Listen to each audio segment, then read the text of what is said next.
I first got into film when I was in 8th grade, and my mom was pushing me to do the film class when I was filling out my high school application, but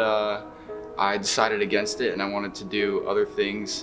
But when I finally went to film class my junior year, I really liked it, and I really liked the teacher, and I just vibed with it, and that's where my place is. My favorite thing about TV film is probably,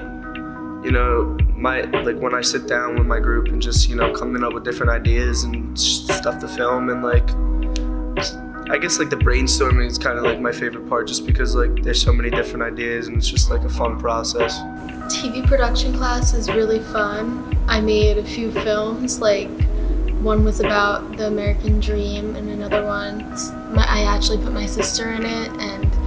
it was called I Can't Sleep Anymore. And I think this is a really good class to get you interested in film. A very cheesy answer I could say here is that I really like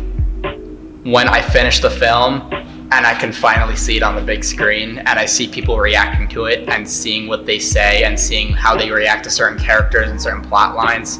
because it's something that you come up with all on your own. So what inspired me to make these films were I have so many written stories. Everyone has these little short stories that they come in their head, whether you know or realize or whatever. So I had a bunch of them already set to go that I just had as randomly written down, and I was like, now I can bring this to life. I honestly thought that was gonna be oh, they give you a script and you have guidelines they have to follow, but in reality I made a lot of my own interpretive films that had hidden meanings to them that were really personal to me, and you can't really do that with a lot of other forms of media. I am part of the TV Film Club, and one of my favorite parts is that we get to do the news, which is something that hopefully a lot of people watch, and you get to put your name on it, and it's a good thing to say about college apps. My favorite film that I made was called The Box, and it was in January of 2019, and it was a really short 2-minute thriller where a kid finds a box in the woods, and then